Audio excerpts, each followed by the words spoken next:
Oh no, he's gonna kill off the soldier token. I don't But why? understand that play at all. Yeah, but why? Maybe he's at like a point or two lower and he doesn't want to go in triple bolt range. Well, Yakov also... it's a Snapcaster Mage, not a Remand. That card's way better. Yes.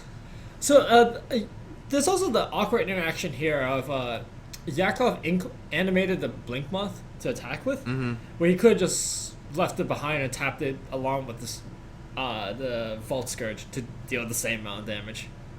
He would have had to activate it. Oh, right. It's not an artifact by default. Right, he could have just left that, for whenever and be able to do that. Also, like, if he had done that, he could shoot down the Snapcaster.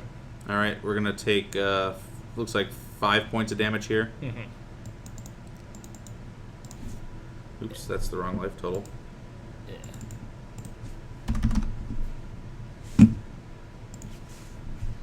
Alright, the Helix that was flashed back is going to point itself right at the Nexus, and we're going to go up to 10.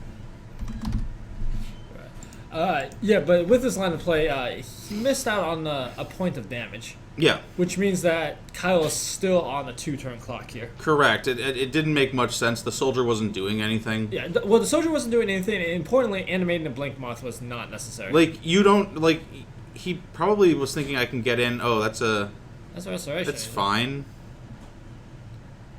Oh, that's a cranial plating in hand. No, that's I think that was a welding charm? That can't be cranial plating. That can't possibly be cranial plating, right? Because that's lethal, right? Yeah, that'd be super lethal. I just put it on a champion. I was like, here, take a bunch. Okay, it's a Torpor Orb. Does look a little bit like cranial plating. Torpor Orb, maybe the sequencing a little off here. Like, yeah. But, I mean, like, Restoration Angel's not bouncing anything. But Kyle is now at 5. And one of those Ancestral Visions did resolve. Did you get the 3 life from the Helix? I did. Okay, so then Kyle will be at 5. Facing down 5 in that champion, so this is a Supreme Verdict or bust. Well, like, even Supreme Verdict, he's got 1 point end of turn, and then 3 points. Okay, so he's not dead even to the Aether Grid. But he is dead if he doesn't have a verdict right now. The Angel attack signifies that perhaps there's a verdict. Also, can't really block anything. We can block the Nexus. The Poison Nexus? Yeah. Well, I mean, like, you're not going to get poisoned out in this game, right? It's like there's is it Staticaster in Kyle's hand? And another Snapcaster Mage. So he does have... Oh, I don't think he has any Helix left. No, he's got 2 bolts in his yard, though, but that doesn't do very much. But that does actual nothing. Yeah, he's just dead on board. He's just dead on board. Yeah, if life totals are correct, he's dead on board. Because there's an additional 2 damage from just pings. I guess life total was not correct. So I don't know what just happened. Ooh. Can you read his life total here? I cannot. I can't either. I must have missed a point somewhere. Is Yakov dead here then? I mean, he can shoot down the Snapcaster. So... I mean, whatever Kyle's at, he's got to be close to dead, right? Yes. Kyle most certainly is, like... At 3? He would have to be 3. Maybe you didn't get that life gain from Helix. Because, I mean, Yakov has 2 points of burn in the form of Aether Grid, right? So we're going to say he's at least 3. He's got to be at 3. Like, that's going to get in for... We're going to ping down the Snapcaster. Okay. Going to go to 3. Does Kyle have another bolt? It does not look like he does. Or are we putting a counter on the... Yakov chose to block with Ink Moth. Oh, it's a poison counter. It's a poison counter. So he goes to 6. I like that block. And the timely reinforcements. Okay. That's pretty timely. That is very, very timely. So Yakov gets the...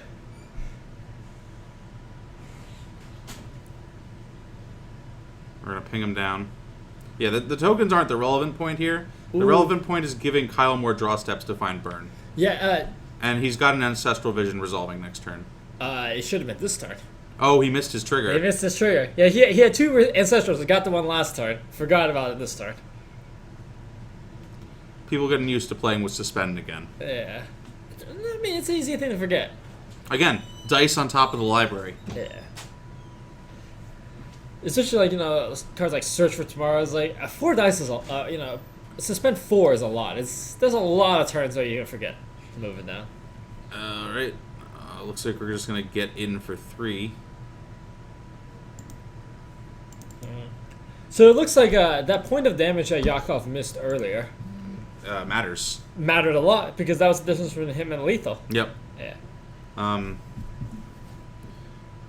Kyle's going to feel really bad if there's a bolt on the top of his library right now. Oh, you mean Yakov is? No, Kyle is. For missing that Ancestral Visions trigger. He's... Kyle now attacking for 2? For 2 indeed. Okay. This game actually got, like, super tight. Like, way tighter than I thought it was going to be. Yeah, I mean, well, Kyle has played 2 Timely Reinforcements, which has gained 12 life. Plus 2 Lightning Helixes, so Kyle's gained 18 life. Yeah, and 2 Ancestral Visions, so he's gained 18 life and drawn an additional 6 cards, and it's still extremely close. So Kyle basically has... Oh, looks like that's going to be the match. Kyle flips down the grip, doesn't do anything against those Etched Champions, and Yakov is going to take it. Yeah, I mean... and he's going to put his cards in the pile facing different directions. And it's going to tilt the hell out of me. He'll notice. He'll notice after he shuffles. Dude, whenever I resolve, like, some card that's, like, Slaughter Pact-esque, and I don't do this very often because I hate cards like that. Mm-hmm. I think they get brought in way more than they're good. But brought in? Slaughter Pact main? Not Slaughter Pact. Slaughter Games. Oh. Sure. Whenever I'm resolving a cards like that, and it's not frequently. Oh, right. If my opponent's deck is facing different directions, I can't not fix it. You can't help but fix your opponent's deck. I mean, there's also an argument for, like, if you put your sideboard in backwards, there could be a competitive advantage there. Oh, you see, like, someone would be cheating by having their sideboard cards going the wrong way? Yeah. I mean, that is, realistically, it could be a thing. Yeah. Things like that, you have to be a little bit vigilant for. I never even thought about that. Mm-hmm. I've definitely seen, and sometimes, it's very easy to accidentally do that. You have a stack of sideboard cards, you accidentally put it on top of your deck backwards, and you just start shuffling. Yeah. But, there could also be more malicious intent. Yeah. And I come from I don't know how long you've been playing Magic, but I come from the good old days of Magic where the rules were more like guidelines. So How far back was that? I started the good old days. So I started playing Magic when I was 4. Oh, wow. So that was... You were way back in the day then. Yeah. That was a very long time ago. I wouldn't actually call, like, by today's standards, I wouldn't actually call what we were doing playing Magic. Right. It was we were like some kids in Cub Scouts who had no idea what we were doing. Sure. I've been playing Magic competitively since about Odyssey. Okay. Fair enough. Jigan432, thanks so much for the follow. Oh, we got followed. Yeah, we appreciate the support here. If Paul Green were here, you could tell him what card he could be the next card that he would draw in MS Paint, but Paul Green is not here, so you get nothing. What's this? Except our gratitude. Let's not get crazy here. Yeah, which is not redeemable for anything. Yeah. We're going to come back to the booth here. I am Shay. Once again, this is Dan. We're here at MTGCardmarket for Wednesday Night Modern. If you're ever in Chicago, Illinois, come on by. Stop by. It's a great store right by the Belmont stop at the Red Line. Yeah, absolutely. They have events here pretty much every day of the week. Every day. Yeah. Yeah, I mean, I was like, there's not on Monday, but there's Standard on Monday. I just forgot about that because I hate Standard. A Standard Monday, winner boxes, Tuesday Draft, Wednesday Modern, Thursday Legacy, Friday F&M. F&M. I don't think they typically have events. Like, they usually have, the weekends we have special events sometimes, but not anything scheduled. Yeah, and on top of all of that, they have they have new Shadow over Innistrad League. Yeah, the league's going on. Yeah, which has a surprising number of people. Leagues are sweet. Leagues are sweet. I mean, I always end up with the terrible pool, and you just look over someone else's, and it's just. You're one of those guys. Yeah, it's upsetting. Are you one of those guys that like at sealed events is like looking through the pool you're registering and talking about how great it is? Yeah, and then you open it and it looks nothing like it. Yeah. I've had the past pools with 7 on color rares, and it's just like this is all yeah, but like at Grand Prix, at Grand Prix Las Vegas, I got past a pool with like Bitter Blossom, Demon Fire, some other great stuff like Double Electrolyze. Like yeah, that's fine. Sometimes you get good things too. Like that pool was absurd. And sometimes you get the pool with multiple rare lands. Yeah, I've done that one too. Yeah, doesn't feel great. Vaxel was so impressed by the prizes that we gave out to Jigen 432 that they decided to follow suit. Welcome to our stream. Yeah, we appreciate it. And this round should be coming to a close soon? Pretty soon here. All right, so I'm going to go out there and see if I can get someone else on camera. Probably isn't enough time for this round. No. I mean, like for next round, tell someone to get on camera here. Yeah, to get on camera. Yeah, for sure. If Chad has any preference on, let us know what kind of decks you would like to see. You would like to see. We're gonna. You said there's a lot of American controls. There's so maybe try to avoid it. There's a good number of American and a good number of Grixis, but everyone's kind of on their pet decks as well. Cool. We have a request for Kiki Cord though. All right, we'll see if we can find any of that. Mm-hmm. Yeah, a lot of the players here have a variety of decks they play. So there are several players who have played Kiki Cord before. Kyle Hauptman being one of them. But yeah, I think with the new unbannings, everyone's kind of just like having fun with brewing decks that they think would be sweet. I know there's been a lot of talk about Tezzeret at the store. Quite a few people are big fans of playing Tezzeret in Legacy, and now you have the opportunity to also jam it in Modern. Whether it's good or not, it's to be seen. We haven't yet had a major event that's solely Modern. This weekend's SCG and all of the GPs were limited and like standard or like mixed standard Modern, so it should be interesting to see. Max the God of Waffles. That's a fantastic name. Do I prefer control or aggro? I prefer mid-range decks. I like being able to do things. So just Goyce or decks of that variety. Llama 921. We'll try to get a Tezzeret deck on camera here. I'm not entirely sure if there's one in the room. Also, Mubot is kind of stringent there, so be careful with the caps. Alright, I have returned. You have returned. There is no Kiki Cord in the room. Okay. Is there Tezzeret in the room? I didn't see any Tezzeret either. Although both Dan and I have played Kiki Cord. Yes. Before to various levels of success. It's a fun deck. It's a sweet deck. Yeah. What we're going to be having next round, however, we're going to start with Tooth and Nail on camera. Sure. He's 1-0. I forget his. It's the guy that I always forget. Tony Skripchek or whatever. Yes. I always forget his name, and I feel bad because I've known him for like a year and a half now. Well, yeah, that's the problem with Magic. Though. You see everyone so often, like at a certain point, it's no longer acceptable to ask, "Hey, what is your name again?" Person that I've seen for 2 years. Yeah. It's awkward. It's like, we've met 40, 50 times, and I have no idea what your name is right now. We've had a dozen conversations, some in depth. I've been on a 4-hour car ride with you. Yeah, it's like, so with all that in mind, what is your name again? Yeah.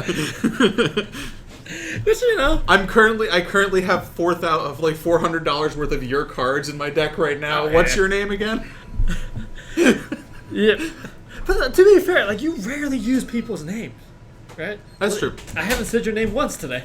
Yeah, it's right on the screen, though. If you forget, I am Shay, and this is Dan. Yeah, sometimes gotta, sneak a peek to remind myself here. Yeah. Did you have a look at the round timer? There is no round timer up because the computers are still pooping the bed. However, there are no outstanding matches right now, so we should just be waiting on pairings. Sure. In fact, we could go down to the play area, see if they're... I think we would have heard Sherwin shouting. Yeah, I mean, we can throw it out to the camera in case someone's... Nope. No. Vaxo, there are definitely a couple people on Lyric Combo. We could try to get one of those on stream. Yeah, Wild is on it. Yep. Yeah. Although he hates being on camera. Does he? Well, he feels like he plays worse, which is maybe not untrue. Well, I mean, we've already It's hard to play on camera. That's fair. It's also, it's good practice, Like, It's true. If you get to round 13 at a Grand Prix and you're in top 8 contention, you might be on camera. It's true. Like, if you end up playing against Luis Scott Vargas or something, you're going to be on camera. Yeah. Yeah, sometimes you'll just be playing, you get like the round 1 feature match against like Brad Nelson or something. And it's just like, well, yep, this is just going to happen. I feel like it's possible that, in response to the chat, I think it's possible that Malira combo might just be the best deck in Modern right now. Yeah, it feels like, I mean, you do good things throughout every stage of the game. Right. It's the same thing that was going on with Pod before it was banned, where it was just, yeah, I've got this combo that I can do, but also just like, I have so much value. You just hit them with kitchen right, things. I have so much value, and maybe I'll just activate this Gavany Township a few times, and that'll just win me the game. That'll be good. Yeah, it's like, let me grow back these kitchen things. Yeah. Oh man. So close. Dan just flung. I don't know if the camera caught the full glory of that, but Dan just flung his cell phone across the room. I dropped it off the table and then like tried to catch it. He almost got there. I almost got there. Is it okay? Is it busted? No, it's all good. At the Shadows pre-release, Lauren Whitkin, is that her last name? Mm-hmm. She busted her cell phone like right in front of me. I was like sitting at the table, and she stops and drops it right on the floor, and it's just busted. And you don't know what to say in those situations. You're just like, oh, that sucks. It's like you're responding to a death in the family. It's like, I'm so sorry for your loss. But it's so strange, all the screens on phones. Like, I've thrown it. So my personal story is like, I have once on one occasion accidentally threw my phone off a mountain. Okay. Went down the next morning, got it. It was fine. I've also dropped it off. Wait, you waited until the next morning? Well, it was pitch black. I wasn't going to get the phone. You dropped your phone, okay. Yeah. Drop is not really the correct term. Accidentally flung is more apt. Were you like rock climbing or something? No. So at my undergrad, there's a mountain right next to the campus. And we just went up one night, and I was like gesturing at something with the the phone in the hand. You just flung your phone and then just into the wild beyond. And you could just see like the white light from the screen just shining and shining, just getting further and further, and then just bounced a couple times. And Dan just knocked the camera off the screen. Now, pardon us. Dan is all over the place at the moment.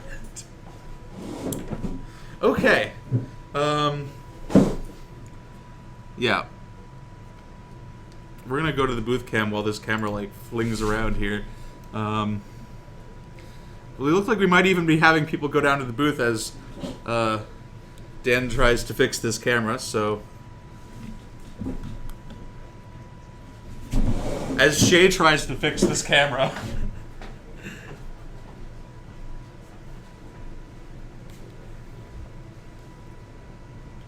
What are you doing? It is yeah, I'm not entirely sure how that camera works, but nevertheless, we do have our players down at the Zulu with the with the recommendation to sit on my hands. Yeah, with how the last 5 minutes have gone. Hey, we got these pairings now. How does this camera work? Because Dan just knocked it off the thing. I mean, I sort of just like flipped over here. But there's no clip. All right, Shay, remind me again. Who do we have? Tony. Tony. Tony is playing Tron. No, Tony is not playing Tron. I kid you not, that's how it was. I told Tony. I asked Tony what he's playing. Something like that. He's playing Tooth and Nail. That's what I meant. Tooth and Nail. Wow. You got Tony on? Yes. Yeah. You already know? He already knows. Yeah. Cool. Okay. I'm not filing around. Oh, it's like this. Yeah. Oh, okay. All right. All right. We're gonna take a. So it looks like Tony on the right. Against Nick Paris. So Oh, okay. Merfolk. Merfolk. Yes. We're gonna take a quick trip back to the booth to see if this camera's working. It looks like it is. It's like. Scoot it over a little. And Yeah. Yeah. Okay. Good. All right. Back to the floor. No harm, no foul. We're gonna reset some life totals here. So likely to be not affinity. Likely to be Merfolk against Tooth and Nail. I think this is a matchup that probably it depends on opening hands, I think. Yeah, there's just very little interaction between either decks with either decks. I More so with Merfolk though. I think that Nick might be running Mana Leak in his Merfolk deck right now. Is he? Yeah. That I don't know if I can get behind that. Really? I mean, you're trying to play dudes. Like if you draw Aether Vial and play turn 1 Aether Vial, Mana Leak is great. Right. But if you don't have turn 1 Mana, it's like now you have the option of like either you. I mean, you're very often the aggressor in pretty much every match you play. That's true. So without Aether Vial, like Mana Leak feels very bad. Is this a Nick Perez? Yeah, Nick Paris.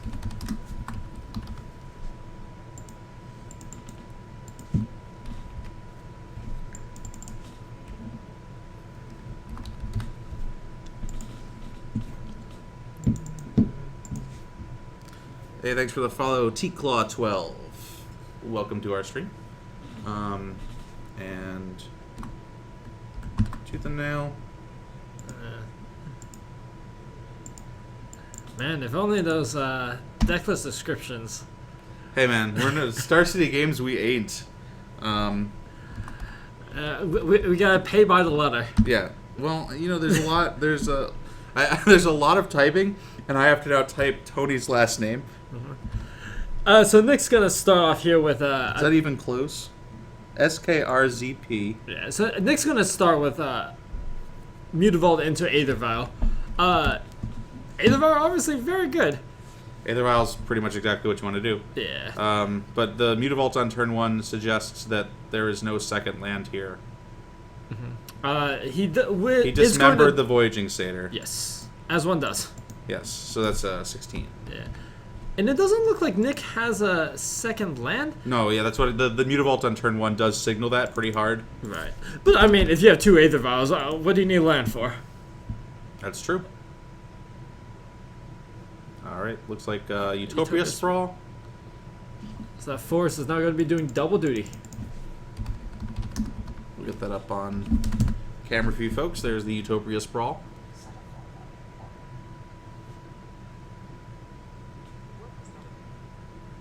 All right, we're going to attack for 4, it looks like. Thanks for the follow, Crit Hut 20.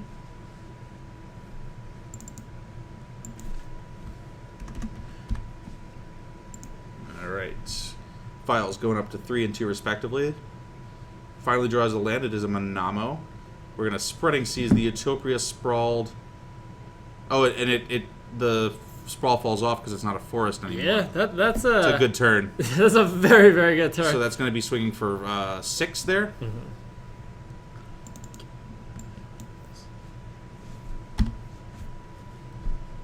Yeah, and Nick, despite only just hitting his second land. Oh, and Tony's just going to scoop it up here. Wingstar 22 with the follow. Yeah, thank you so much for the follow here. Rocking the follows right now. What? Look this up. Why? Oh, that's fine too. That way we have the controls right there. Okay. Yeah, I mean, Because if you move it here. Gotcha. Yeah. So, I mean, Merfolk just demonstrating power at Aether Vial. That's Merfolk did some Merfolk things. Yeah, I mean, didn't hit a second land drop until turn 4, and it just didn't matter. Just like turn 1 Aether Vial into turn 3 Aether Vial. Turn 1 Aether Vial, turn 3 Aether Vial. And that was just good enough. Sir Derp 2001. That's a pretty sweet name. Welcome to the stream. Thanks for the follow. Yeah. Where's the Wednesday night, Thursday time. Sounds correct. Wednesday night, Thursday time? Yes. Is that? Do we have that on our? No. Oh, we actually have the correct title this time. Okay. I thought I had actually said everything correctly this time. So when someone said we didn't, seems fishy. The puns are real.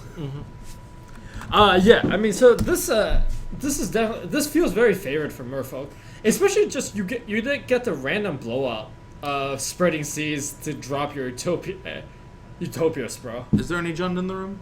There's one Jund player in the room. Is I believe. Sam sleeved up? Sam is not sleeved up, but Barbusho is. Okay, we can maybe try to put him on. Yeah. Yeah. So we'll try to get that Jund matchup for you, Zul.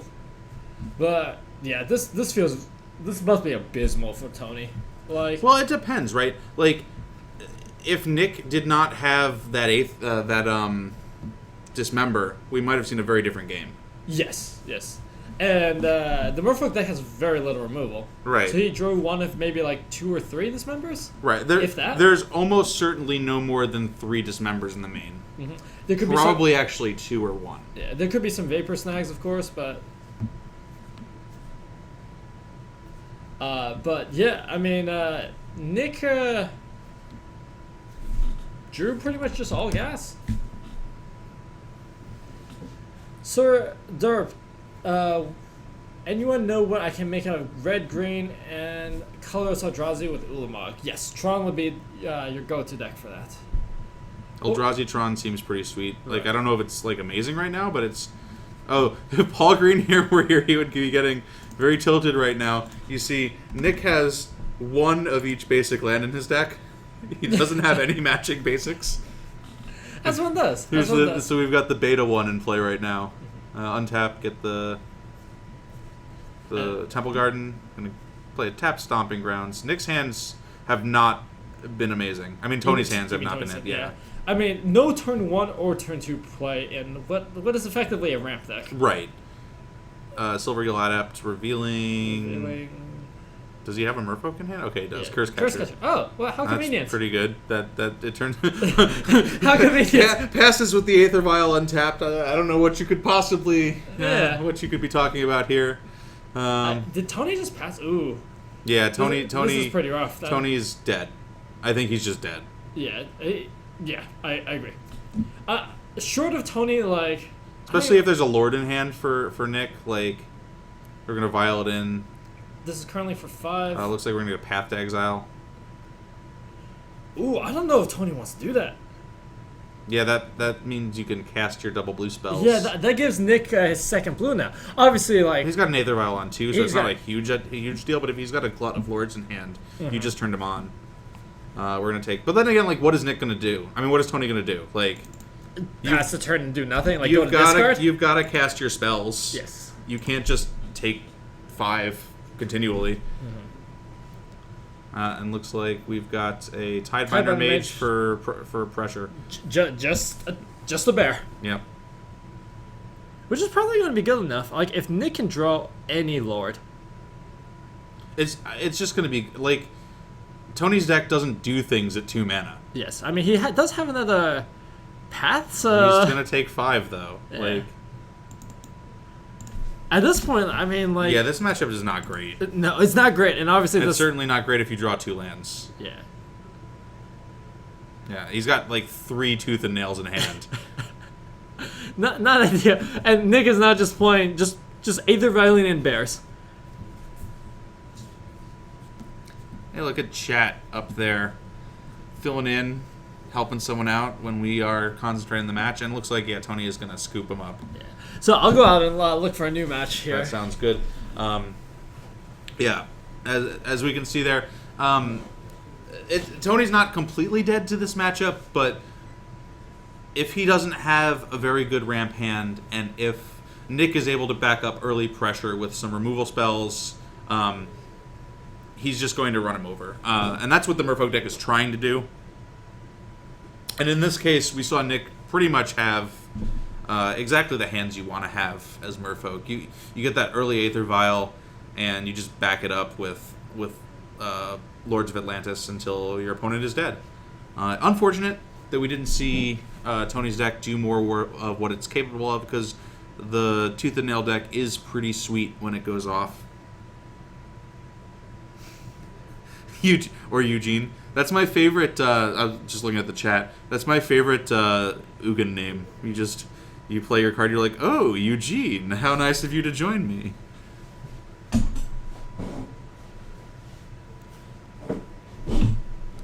Yeah, Emperor Calgar. I would say, like, there's some cards that are pretty expensive in Tron.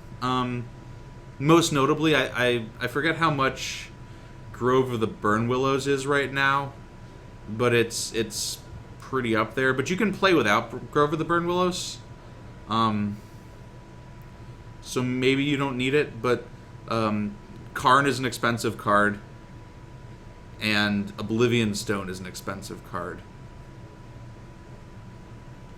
MG Monat followed us. Thanks for the follow. Yeah, Grove is money. But to make up for the fact that you are spending all that money on Grove, you don't have to spend money on fetch lands. Oblivion Stone's up there too, dude. I'm pretty sure. Is Oblivion Stone not like a $50 card? Okay, it's only 32, I guess. But that's still like, that's not insignificant, right? Yeah, I mean, like, Kerpulson Forest will get the job done. It's not not quite as good as Grove, obviously. But if you're looking for a budget version, like, Forest will do fine.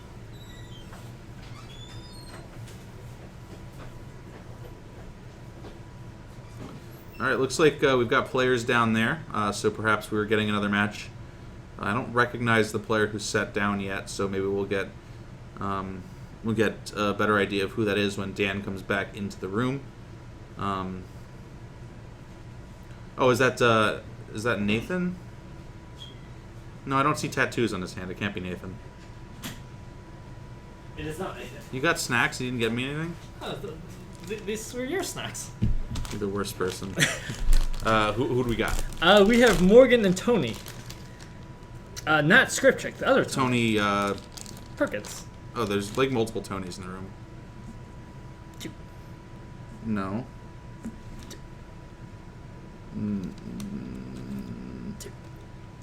Zinni. Goes by Tony. Fine.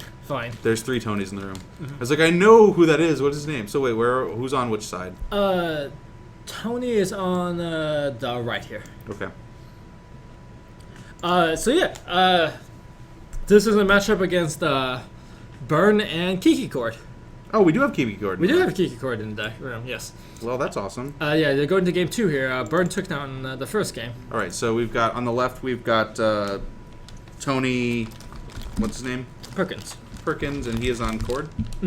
No, he is on. He's Burn. on Burn. Okay.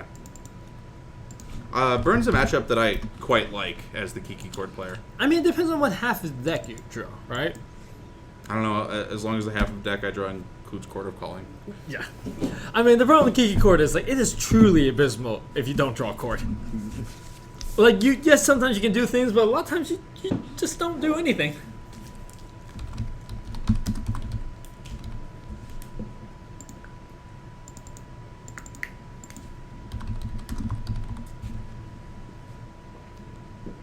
Keck Cord. Wait. Did I do that right, or did I reverse them? This looks correct. Okay. Yeah, I do see a Voice of Resurgence in the opening hand. What is that? I have no idea what that card is. Chat, if you could figure out what that card is. Is that a ley line? There's got to be a ley line, right? It turns 0, like, ley line of whatever. The red is for Kiki Jiki. That's not the card. Is that? There it is. What does it do? Players can't gain life. Damage can't be prevented. That's pretty good. Yeah, I don't know. So a Spark Elemental is going to take Morgan down to 17. Tony is not at 11. Looks like this might be a budget version of Burn. You don't see Spark Elemental very frequently in you don't. In the non-budget versions. Also, I don't think I've ever seen a Leyline and Punishment in play before. I don't either. I don't hate it. I don't hate it. I've literally never seen this card before. That is a bad Magic card. Hey, it's working right here. It seems a little unnecessary if you have like 8 of those effects in your main board already. That's true. Like Skullcrack is just Skullcrack and the better. Tarkus command. Yeah. Well, we see Mountain into Sparksmith. I think he might not be running the green version. That's fair.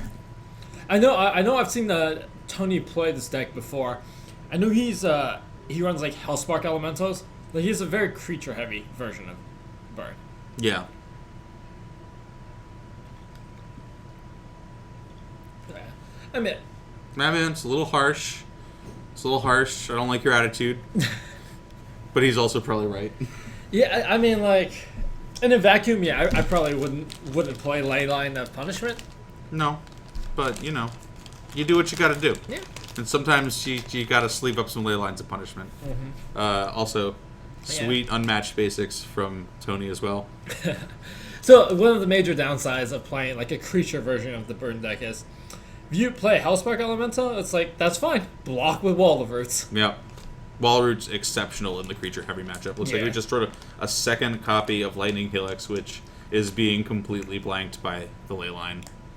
Not completely blanked, but it's a 2-mana bolt. You don't put white red deal 3 damage in your deck. No. White red take 2 deal 3 damage. Right. We do still have the Eidolon in play. The problem is that Tony seems to have drawn a large quantity of lands. He's got 3 in play, and I think he has 1 more in his hand. I mean, Morgan did whiff on his 3rd land drop. That's true. Yeah. He does have Wall Roots in play, which can start generating some advantage, but obviously you're going to need to cast the expensive spells in your deck to win this game if you can't gain life. Right. Alright, so we've got a Hellspark Elemental, Monastery Swift Spear, and the Eidolon getting in there. So here, I like a block on Hellspark Elemental and then like a Helix on Eidolon? Just, you gotta take out the Eidolon. Yeah. Like, you would like to take out the Swift Spear, but you can untap and do that. Yes. That also You're only taking 1 from it this turn anyway. Right. So, I mean, yeah, this line of play means you take 3 net, but you also remove an Eidolon from the board. Yeah, I think you gotta take out the Eidolon. If you don't, unless your hand is full of Restoration Angels or things of that nature. Looks like Tony has himself at 16, so let's assume he's right. Oh, from his own Eidolon. Yes. Looks like we are going to see the block you suggested. I would be very surprised to not see the Helix pointed at the Eidolon here. Unless that is what happens. Right. The only line of play where like I wouldn't Helix there is like if you knew you had like Quasali Pride Mage on top of your deck or something. Right. And you could blow up the ley line. Even then, it's just like you're taking. You might be losing damage for that, like because you take 2 from casting the Pride Mage, so you're only getting 1 life. Yes. And you're taking 2 from the Eidolon, so you're actually not netting life. Right. Well, your second Helix does turn on though. Correct. That's true. Yeah. So we do have a Court of Calling in hand. We're still missing land number. Oh no, he drew land number. He 3. drew land number 3, which is excellent. All right, so it looks like we are going to see Helix. Nope, we're just going to see Voice. Voice is pretty good here. Yeah, Voice is. Tony's going to take a look at that card. We're going to take a look for you on screen as well. This is one of my favorite Magic cards ever. It's quite good. It's just straight value. Yeah. Path to Exile, really the only clean way of dealing with it. Yeah. Or like Anger of the Gods. Mm-hmm. And here I think it's just a textbook example of why a lot of the creature-heavy burn decks just have fallen so far out of favor.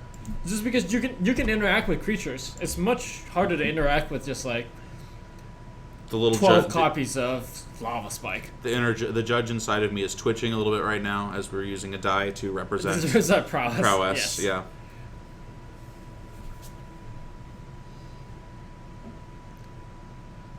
Got a little stream hiccup here. Mm-hmm. Are we still alive? Okay, so that's just on our end. Yeah. Oh wait, no, they're a little delayed. Yeah, gross. Okay. All right, it looks like our video might have frozen here. We have the booth. We do. Mm-hmm. Let's see if we jump back, if that's fixed there. Nope. So what we did last time when this happened is we unplugged the camera and then plugged it back. Yeah, our video seems to have frozen here, so we're gonna do a quick reset, and hopefully get back to you guys very quickly here.